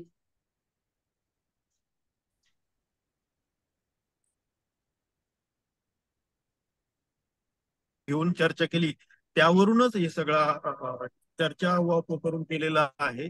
त्यामुळे सर असं काही नाही की तुमची बॅच साईज कमी होते किंवा जास्त होते, पण हा धोरणात्मक निर्णय आहे.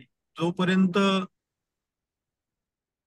आम्हाला काही निर्देश येत नाही तोपर्यंत बॅच साईज बद्दल मलाही सांगणं योग्य वाटत नाही सर.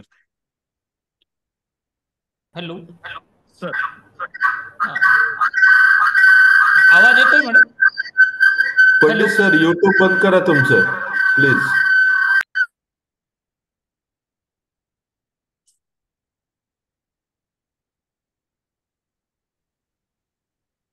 हॅलो मॅडम, विचारा प्रश्न विचारा. येस सर, आवाज येतोय. सर मी प्राचार्य अशोक पंडित, यशवंतराव चव्हाण महाविद्यालय Sillod, affiliated to doctor Babasaheb Ambedkar Marathwada विद्यापीठ औरंगाबाद. सर माझा प्रश्न असा आहे की IKHच्या संदर्भामध्ये काही फ्रीडम महाविद्यालय स्तरावर देण्यासंदर्भात शासनाचा काही विचार आहे का, की जेणेकरून IKS मधून ज्या महाविद्यालय स्तरावर प्राध्यापकांनी काही अतिशय उत्कृष्ट असे सिलेबस तयार केलेले आहेत त्या स्तरावर त्यांना त्या महाविद्यालयामध्ये शिकवता येईल, की जेणेकरून विद्यार्थ्यांना इथे उपयुक्त ठरेल.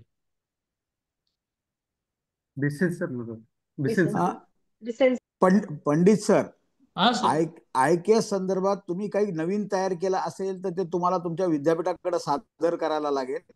तुम्हाला स्वतःच्या पातळीवर तुमचा सिलेबस असा चालवता येणार नाही, कारण तुम्हाला तो तुम्ही विद्यापीठाकडे सादर करा. त्याची जी एकूण प्रक्रिया आहे की मग BOS आहे, अकॅडमिक काउन्सिल त्याची अंमलबजावणी होईल.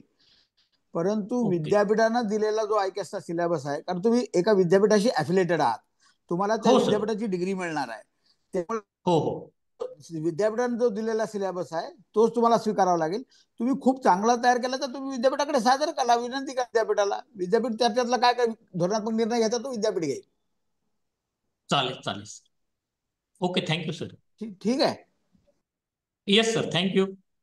Thank you Pandit sir. पुढचा प्रश्न doctor Shivprasad Tilekar.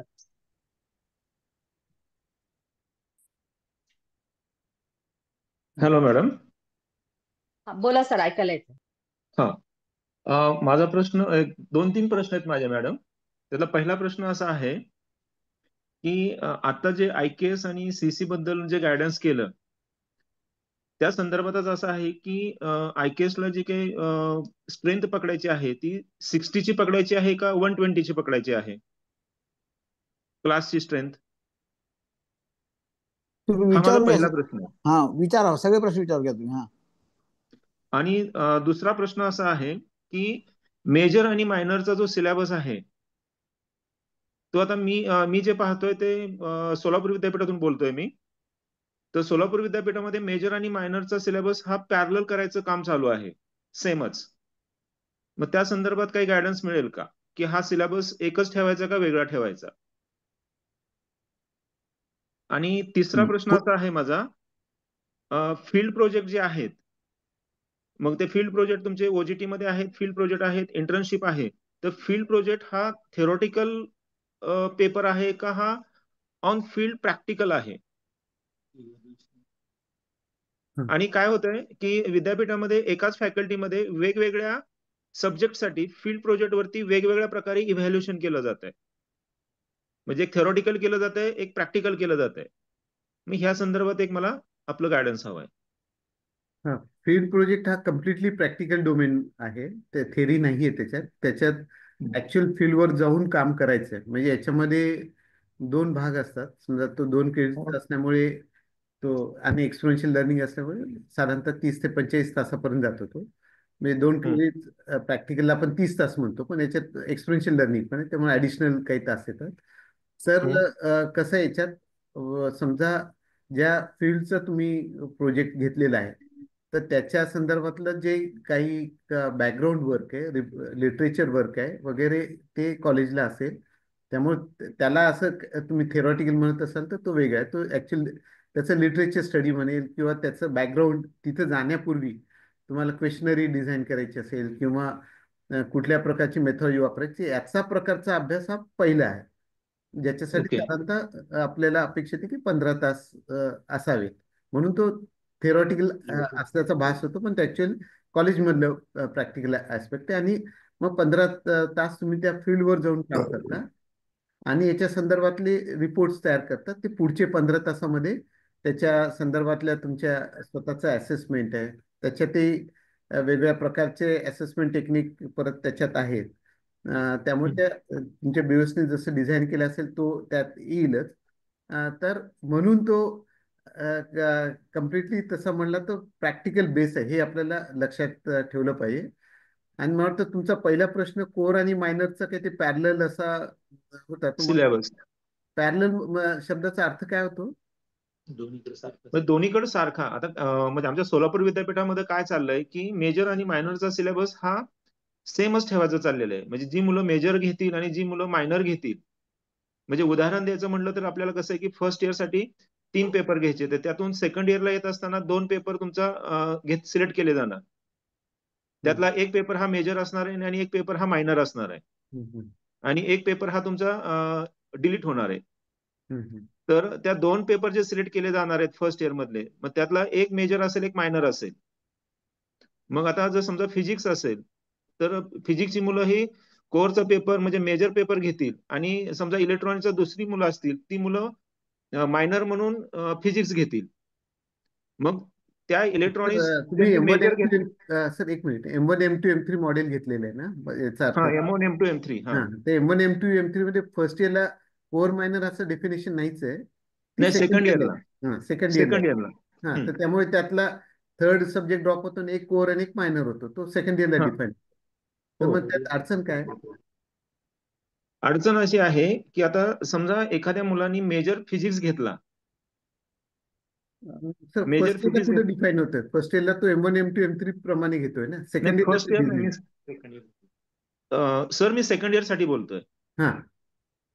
Second year साठी जे M1 M2 2 राहणार आहेत पेपर, मग त्यामध्ये एक मेजर असणार, एक मायनर असणार आहे. बरोबर. मग आता एखाद्या मुलांनी मेजर घेतला फिजिक्स आणि त्याच मुलांनी मायनर घेतला मॅथमॅटिक्स, हे ठीक आहे. पण एखादा मॅथमॅटिक्सचा मुलगा जो मेजरचा असेल आणि त्यांनी मायनर म्हणून फिजिक्स घेतला, हम्म.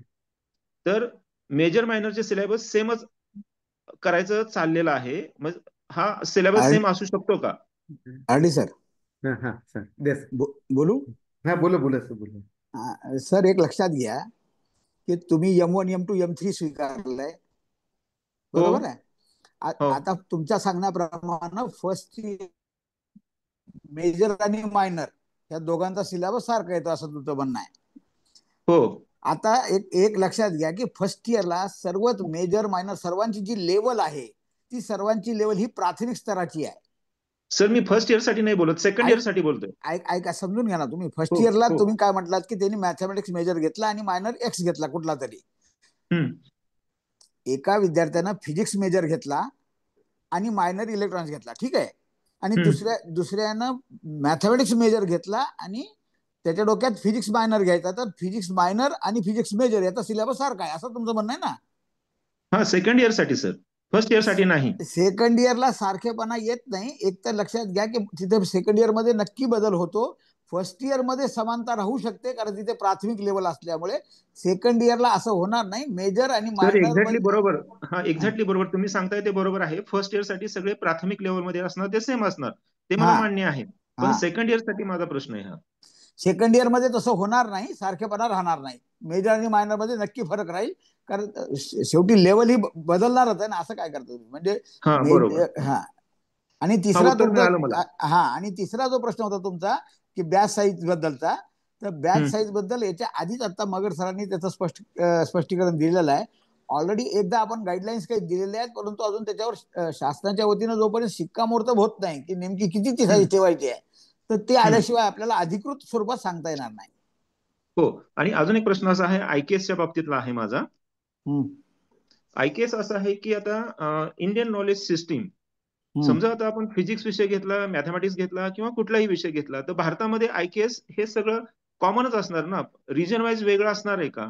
तर माझं असं मत आहे की कमीत कमी स्टेट लेवलला IKSचा पेपर जेवढी पब्लिक युनिव्हर्सिटीज आहेत आणि ऑटोनॉमस युनिव्हर्सिटीज आहेत त्यांच्यासाठी हा कॉमन असावा, प्रत्येक विद्यापीठ लेवलला हा वेगळा नसावा. नाही, तुमची सूचना ठीक आहे, परंतु प्रत्येक विद्यापीठ हे स्वायत्त आहे, त्याला ऑटोनॉमी आहे अकॅडमिक, त्यामुळे त्यांना आपल्याला असं जबरदस्ती तुम्ही हेच करा असं म्हणणं योग्य होणार नाही. आपण त्यांना फक्त सूचित असं केलेलं आहे की फर्स्ट इयरला त्यांनी जेनेरिक घ्यावा आणि नंतर सेकंड इयरला गेल्यानंतर तिथला जो IKS आहे तो त्याच्या कोर्सशी रिलेटेड असेल. त्यामुळे एकच ठेवा असा आपल्याला आग्रह करता येणार नाहीये.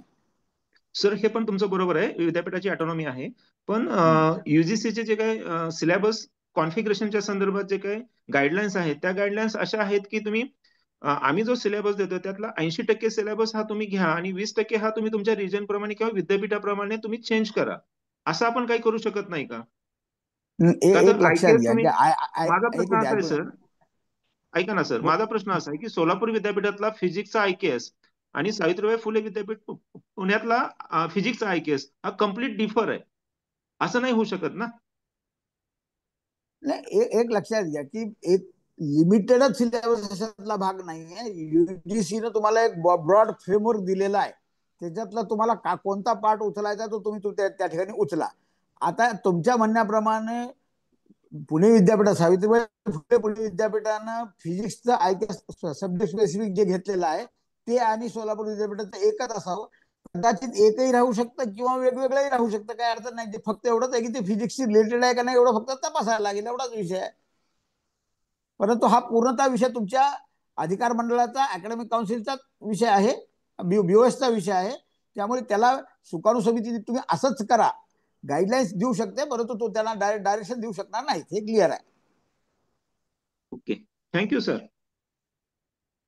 Thank you sir. पुढचा प्रश्न आहे professor Ram Gaikwad sir, MGM university. Professor Ram Gaikwad sir. नमस्कार सर. हॅलो. बोलिए सर, आपला आवाज येतोय, बोला, प्रश्न विचारा प्लीज. हा सर, माझा प्रश्न असा होता की NAP सक्षमपणे राबवण्यासाठी मनुष्यबळाची आवश्यकता असते. आणि आता महाराष्ट्र शासन 12,500 प्राध्यापकांची भरती करणार अशा बातम्या येत आहेत. तर या प्राध्यापकांची जी भरती होणार आहे ती MPSC द्वारे होईल की इतर जे रूढ परंपरेचे मार्ग आहेत त्या मार्गानेच होईल? कारण चांगलं मनुष्यबळ उपलब्ध होण्यासाठी लोकसेवा आयोगाद्वारे भरती करावी अशी आमची अपेक्षा आहे. तर या संदर्भात सुकाणू समिती काही निर्देश देईल का? भरती हा विषय शासनाच्या अधिकार कक्षेतला आहे. आहे. तो काही सुकाणू समिती त्याबद्दलचा काही निर्णय देणार नाही. परंतु अपेक्षा ही आहे की गुणवत्तापूर्ण प्राध्यापक मिळण्यासाठी लोकसेवा आयोगाने भरती करावी. आपल्या गुणवत्तेबद्दलचा आपला विचार स्वीकारार्ह आहे, परंतु त्याबद्दलचं आता काही सुकाणू समिती का त्याबद्दलचा काही निर्णय देईल असं नाही आहे, हे तुम्हाला क्लिअर सांगतो. काही हरकत नाही सर, हा महत्वाचा विषय आहे, तो चर्चेत यावा हा माझा उद्देश होता.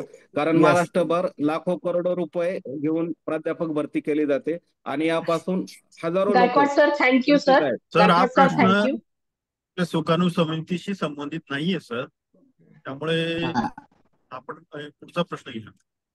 हा, प्रिन्सिपल BDPA कॉलेजने परत हात वर केलेला आहे, त्यांना अजून काही एक प्रश्न आहे का? BDPA college Aundh Pune. प्रत्येकाला कोणच आपला प्रश्न विचारा प्लीज.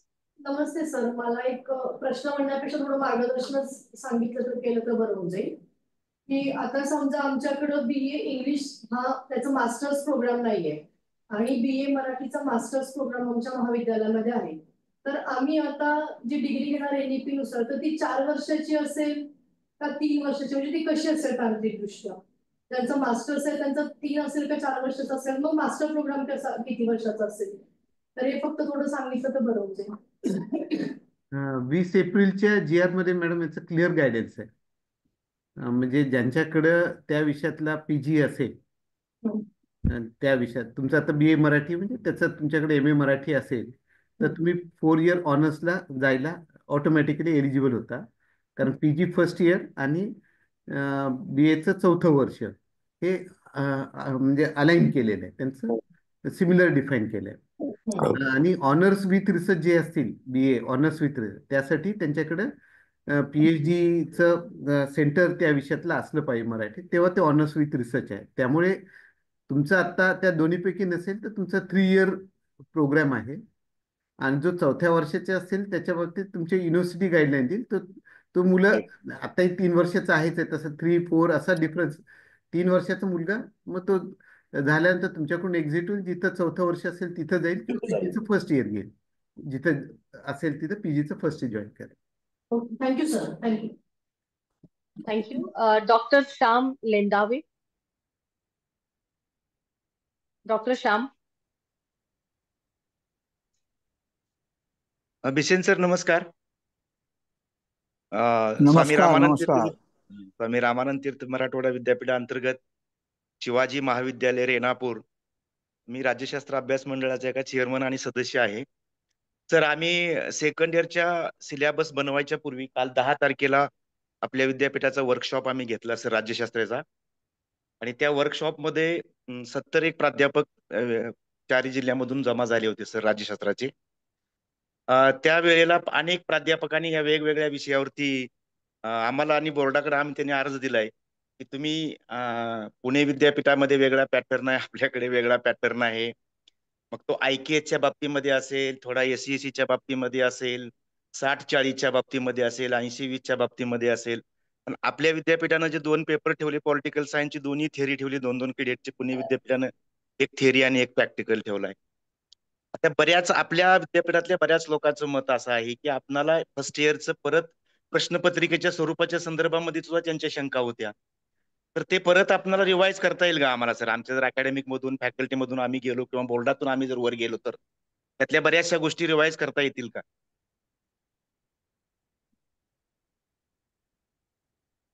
बोलते कोणी? बिसेन सर आपण द्या ना उत्तर प्लीज. सर नमस्कार. नमस्कार सर. आपले पूर्ण जे प्रश्न आहेत ते तसे सुकाणू समितीच्या विषयाशी रिलेटेड नाहीत. हे पूर्णतः विद्यापीठाच्या एकूण कामकाजाचा आणि विद्यापीठाने घेण्याच्या निर्णयाचे प्रश्न आहेत. म्हणजे कोणकोणते सांगतो. क्रमांक 1 की आपल्याकडे 80-20 ठेवायचा का 60-40 पॅटर्न ठेवायचा हा विषय शेवटी आपल्या विद्यापीठाचा आहे. क्रमांक 1. त्या पेपर अंतर्गत थेरीचा घटक किती ठेवायचा, प्रॅक्टिकल किती ठेवायचा हाही विषय शेवटी आपल्या अकॅडमिक काउन्सिलचाच विषय त्या ठिकाणी आहे. SEC बद्दल कोणता घटक घ्यायचा आहे, काय सिलेबस त्याच्यातला असावा हाही विषय त्याच्याशी रिलेटेड आहे. त्याच्यामुळे आत्ता तुम्ही स्वीकारलेलं आणि पुढच्या वेळेस आपल्याला पुढच्या वर्षासाठी जे काही स्वीकारायचं आहे त्यामध्ये जर बदल करायचा जर असेल तर तुम्ही आता जी अकॅडमिक काउन्सिल तुमची होईल आता मार्च एप्रिल मे मध्ये पुढच्या वर्षीच्या सिलेबसच्या संदर्भात, तर त्या अकॅडमिक काउन्सिलला तुम्ही रीतसर प्रस्ताव द्या आणि तुम्ही स्वतः अध्यक्ष आहात अभ्यास मंडळाचे, तुम्ही तुमच्या अभ्यास मंडळाचा एक प्रस्ताव तुमच्या फॅकल्टीला द्या, फॅकल्टीमधून तो अकॅडमिक काउन्सिलला जाऊ द्या आणि तिथे निर्णय घ्यायला काही हरकत नाही, करायला अडचण असण्याचं काही कारण नाही. फक्त मी म्हटल्याप्रमाणे थोड्या वेळापूर्वी जे म्हटलं की एक बॉर्डर आउटलाईन आपल्याला दिलेली आहे की 6 व्हर्टिकलमध्ये मेजर किमान 50% पेक्षा अधिक क्रेडिट झाले पाहिजेत, मायनरचे किती क्रेडिट असले पाहिजेत, किमान किती असले पाहिजेत, कमाल किती असले पाहिजेत, ओपन इलेक्टिव्ह किती असले पाहिजे, त्या मर्यादा तोडू नका. एवढं करा जे की तुम्ही आता सीसीची माझ्या माहितीप्रमाणे तोडलेली आहे. हो सर, हो सर. हा, तर तसं तोडू नका, कारण ते तसं केलं तर ते अडचणीचं होईल. बाकी ठीक आहे. आमच्याकडे ASC आणि MIL ला 16 क्रेडिट घेतलेत सर. नाही ते चुकीचंच आहे. ते आता ते आम्ही बोलू त्या विषयामध्ये. आता मी त्याच्याबद्दल काही इथं भाष्य करत नाही. हो सर, हो sir. Okay sir. Thank you sir. पुढचा प्रश्न डॉक्टर अरुण जाधव. जाधव सर, आपण प्लीज अनम्यूट करा आणि प्रश्न विचारा. नमस्कार सर, आवाज येतो ना माझा? बोला. सर अरुण जाधव बोलतोय मी, अटल कॉलेज गेवराई. सर मी भामू युनिव्हर्सिटी अंतर्गत येतो.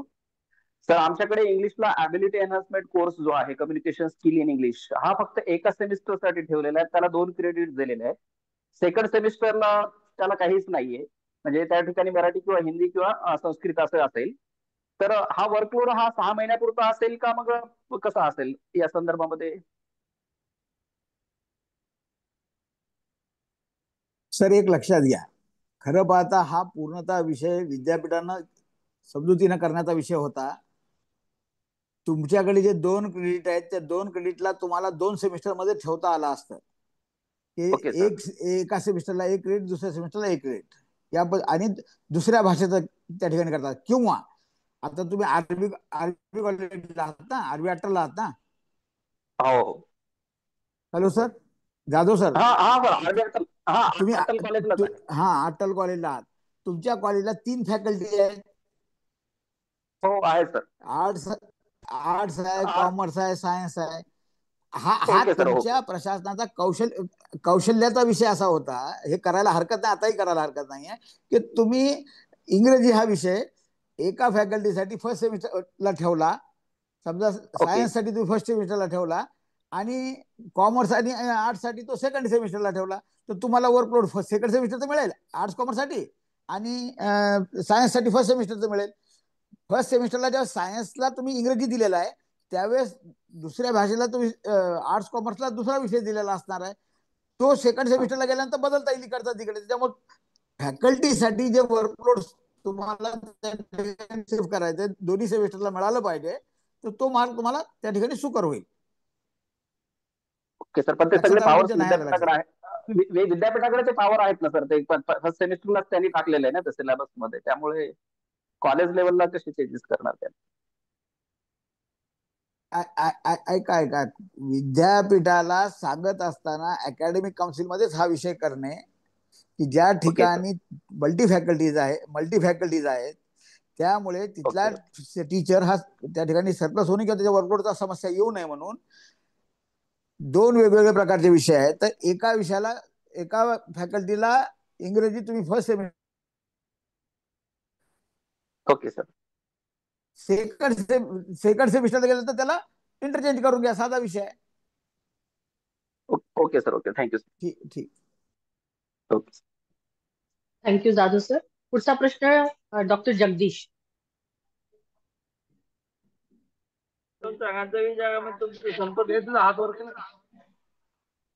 जगदीश सर, हॅलो, प्रश्न विचारा प्लीज. हॅलो. हा, नमस्ते मॅडम. मॅडम माझा असा प्रश्न आहे की IKS हा जो विषय आहे तो सायन्सच्या मुलांनी आर्ट्सचा घ्यायचा आणि आर्ट्सच्या मुलांनी सायन्सचा घ्यायचा. आपला जी जी मग तो का घ्यायचा? कारण प्रॉब्लेम असा होतो की आर्ट्सच्या मुलांनी कधी इंग्रजीत जमत नाही, सायन्सचे विषय इंग्रजीतून लिहावे लागतात. मग इथं आपण विद्यार्थ्यावर अन्याय करतोय, त्याची गळती होते, आपण त्याला शिक्षणापासून दूर लोटतोय, असं वाटत नाही का?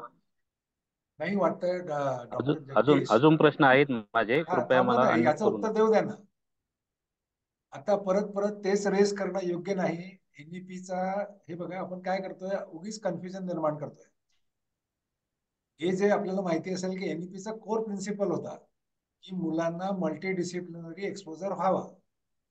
आता जे आपले टाईट कंपार्टमेंट्स होते ते टाईट कंपार्टमेंट न ठेवता ते काही 2-3 विषय एकूण 170 क्रेडिट पैकी 12 क्रेडिट मध्ये OEG घेऊन त्यांना ते मल्टी डिसिप्लिनरी एक्सपोजर जे कॉमन इंटरेस्टचे सब्जेक्ट आहे इतर फॅकल्टीचे ते त्यांना माहीत असावे. नंबर 1. नंबर 2, जर इंग्रजीचा इश्यू असेल तर बऱ्याच विद्यापीठांनी आता असा प्रयत्न केलेला आहे ते जे OEG सायन्सचे असतील किंवा कॉमर्सचे असतील, आर्ट्सच्या मुलांसाठी ते मराठी माध्यमातून उपलब्ध होतील. आपण एवढी टोकाची भूमिका घेतोय की त्यामुळे विद्यार्थी बाहेर पडतात असं नाही ना. विद्यार्थ्यांना पण कधीतरी ते शिकावं लागणार आहे. तर cyber security it is a subject of common interest. Where is the issue of की आर्ट्स कॉमर्स सायन्स आहे. AI it's subject of common interest. So why not a student from art should have the knowledge, preliminary knowledge, introductory knowledge of about cyber security, about nanotechnology, about biotechnology. हे किती वेळा झालंय बोलून. आपली आपली आपली खरं कसोटी आहे की आपण शिक्षक म्हणून त्यांना समजावं लागेल, त्यांना विद्यार्थ्यांना त्यांची जर इंग्रजीची भाषेची डिफिकल्टी असेल तर ते आपण सॉल्व्ह करू. त्यांना मराठी माध्यमातून रिसोर्सेस उपलब्ध करून देऊ. त्यांना मराठी माध्यमातून उत्तरपत्रिका लिहिण्याची परवानगी देऊ. पुढचा प्रश्न विचारा. जगदीश सर 3 बैठकापूर्वी तुम्हीच हा प्रश्न रेज केला. तुम्ही प्रत्येक बैठकीला हाच विषय किती वेळ चालवणार आहात? माहेश्वरी सर म्हटले ते बरोबर आहे. किती वेळा त्या बैठकीमध्ये पण तुम्ही हे रेटून पूर्ण बैठकीमध्ये रेटून ठेवलं. असं नका ना करू. त्यातून काय होईल की विद्यार्थ्यांना आणि बाकीच्या मंडळींचा त्या ठिकाणी वेळ जातो ना अनावश्यक. विचारा तुमचा दुसरा काय प्रश्न आहे तो. हा सर, दुसरा प्रश्न असा आहे, आणि तुमचा व्हिडिओ ऑन करा ना प्लीज. हा, दुसरा प्रश्न असा आहे की व्हिडिओ ऑन हे करा, व्हिडिओ ऑन करा. जे परीक्षेसंदर्भात जे आहेत ना, जगदीश सर आतापर्यंत आता एक minute. Internal Jagdish sir, Maheshwari सरांनी आपल्याला सांगितलेलं आहे आपला व्हिडिओ ऑन करा पहिले प्लीज आणि मग प्रश्न विचारा.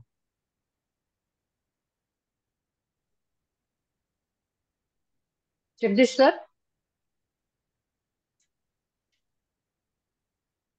घ्या मॅडम, पुढचा घ्या. ओके, बहुतेक ते बाहेर निघाले याच्यातनं. नाही येणार ना फ्रंटला, ते कसे येतील? Tirpude college of social work Nagpur. Sir आपण प्लीज आपला व्हिडिओ कॅमेरा ऑन करा आणि प्रश्न विचारा अनम्यूट करून. Tirpude college. Yes madam. Can you see me madam? Yes ma'am, आम्हाला दिसतं आणि you are audible also. Please प्रश्न विचारा. नमस्कार, मी डॉक्टर शिल्पा पुराणिक बोलते, Tirpude college of social work मधनं, सोशल वर्क डिसिप्लिन मधनं. तर माझा असा प्रश्न आहे की त्या सब कमिटीमध्ये मी होती आणि सोशल वर्कचा आम्ही डिझाईन करून दिला होता आणि त्यावेळेला असं म्हटलं होतं की सोशल वर्क डिसिप्लिन थोडीशी वेगळी आहे, त्यामुळे जो 1 वर्षाचा जो 4 वर्षानंतर 1 वर्ष PG करण्याचा, तर आम्हाला 3 वर्षानंतर पण म्हणजे 4 वर्षानंतर 2 वर्ष आणि 1 वर्ष असं 2 टाईपचे कोर्स चालवण्याच्या संदर्भातले एक सजेशन दिलं होतं. कारण इंटरडिसिप्लिनरी लोकांना आम्ही आमच्या सोशल वर्कच्या याच्यामध्ये इन्व्हॉल्व करतो. तर त्यांना जर सोशल वर्कची डिटेल पाहिजे असेल तर कमीत कमी दुसऱ्या डिसिप्लिनच्या व्यक्तींनी 2 वर्ष हा कोर्स केला तरच ते प्रोफेशनल सोशल वर्कर बनू शकतात, असं सगळे आहे.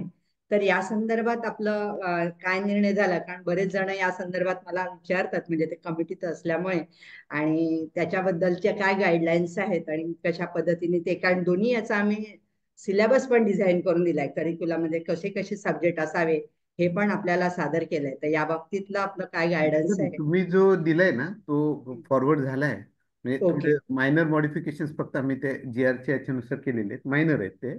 आणि जसं तुम्ही दिले आणि तुम्ही जसं म्हणताय त्याचं, कारण याच्यात मल्टिपल एंट्री एक्झिट्स आहेत, त्यामुळे तुम्ही कुठल्या लेवलला तो खरोखर प्रोफेशनल होतो हा निश्चित तो तुमच्याप्रमाणेच तो डिफाईन असणार. कारण एक्झिट गाईडलाईन काय असेल की फर्स्ट इयर झाल्यानंतर एक्झिट जर तो घेत असेल किंवा सेकंड इयर नंतर घेत असेल तर त्यावेळेस काय त्याच्याकडं स्किल किंवा कॉम्पिटन्सी लेवल असेल हे तुमच्या डेफिनेशन नुसारच फॉरवर्ड झाले. Okay okay.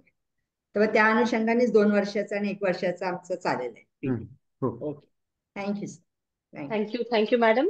पुढचा प्रश्न doctor Sandeep Bhabad sir, please unmute करून प्रश्न विचारा. वाटतं मॅडम हा शेवटचा ठेवून, कारण 12:30 होत आले.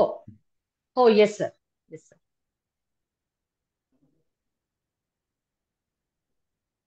संदीप भाबड सर, आप अनम्यूट.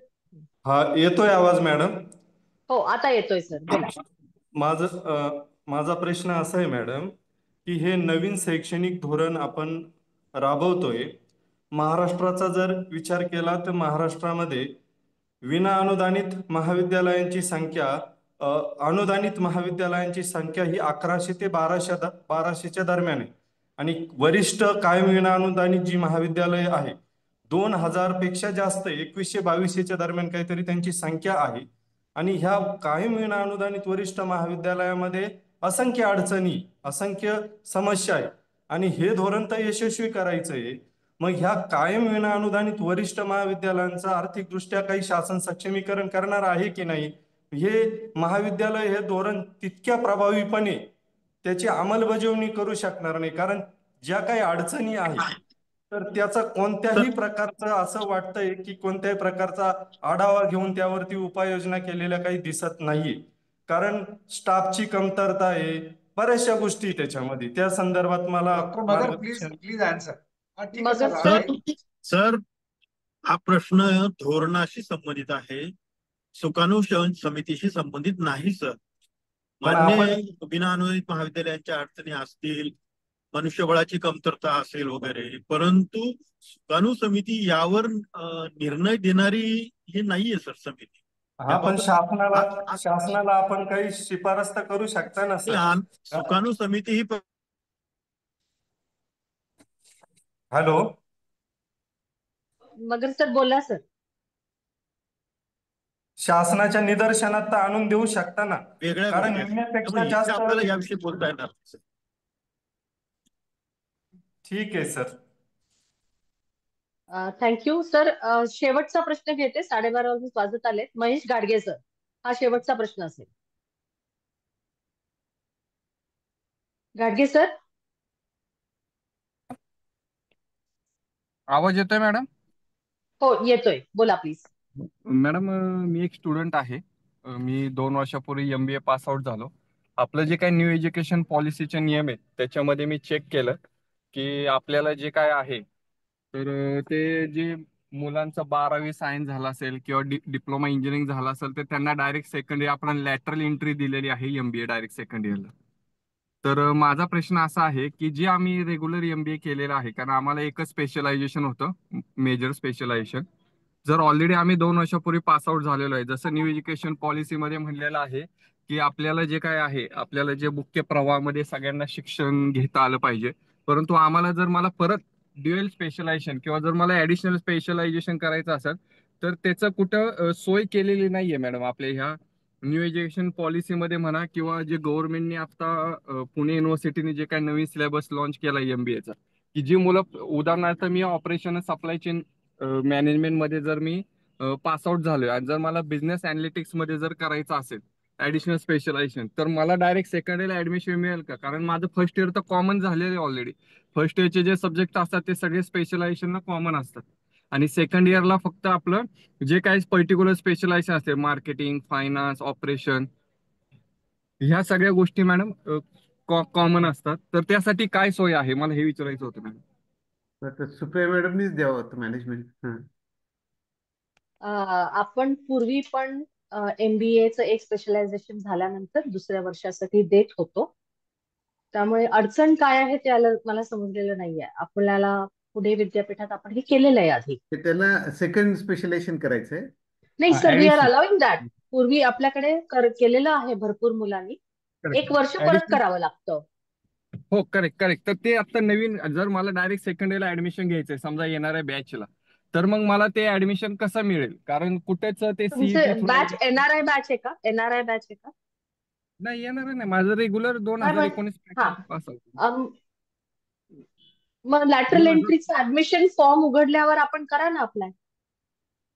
पण त्याच्यामध्ये लिहिलेलं आहे मॅडम की ज्यांचं 12वी सायन्स झालेलं आहे, डिप्लोमा इंजिनिअरिंग झालेलं आहे, त्यांना डायरेक्ट लॅटरल एंट्री आपण देतोय ना. मग त्या category आमच्या महेश category गाडगे, कसं होणार? महेश आपण समजून घ्या. महेश ते जे आहेत ना ते ग्रॅज्युएशनच्या लॅटरल एंट्री बद्दलचं आहे. तुम्ही please understand the things first. तुमच्या MBA साठी नाही ते 12वी.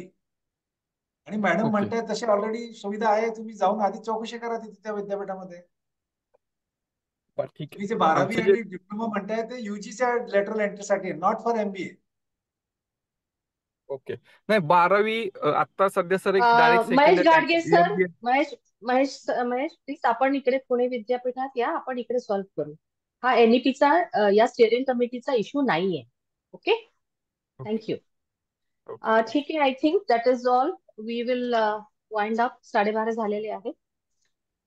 सर कुलकर्णी सर, आपल्याला काही 2 शब्द शेवटी वाइंड थँक्स. ठीक आहे. मला एकच म्हणायचं आहे सर, कुलकर्णी सर, सेन आणि जे आपले सगळे सहकारी जॉईन झालेले आहेत, मला वाटतं खूप सारे प्रश्न NEPशी डायरेक्ट रिलेटेड नाही, जे ऍक्च्युअल बॉटलनेक्स आता इम्प्लिमेंटेशन मध्ये येत असेल. खूप सारे प्रश्न काल्पनिक स्वरूपाचे दिसतात. खूप सारे प्रश्न ते NEPचे निगडीत नाहीये, जे आपल्या स्कोपच्या बाहेरचे आहेत. म्हणजे सगळ्यांना विनंती आहे की आपण जे ऍक्च्युअल डिफिकल्टीज ग्राउंडवर आपल्याला इम्प्लिमेंटेशन करताना येत आहेत त्याबद्दलचे प्रश्न विचारावे. तर त्याचं उत्तर देण्यामध्ये, त्याचं समाधान काढण्यामध्ये किंवा आपल्याला समजण्यामध्ये सोयीचा होईल. धन्यवाद. Supriya madam. Yes sir. So on behalf of Maharashtra Higher and Technical Education, I take this opportunity to thank our experts of the steering committee, Professor Kulkarni, Professor Maheshwari, Professor Bisen, आणि आपले DHE चे पगार sir. I thank all the members, all the participants, principals, teachers, students, ज्यांनी आज वेळात वेळ काढून आपली ही चर्चा ह्याच्यात सहभाग घेतलेला आहे. So thank you very much for all your time and have a good day today. नमस्कार.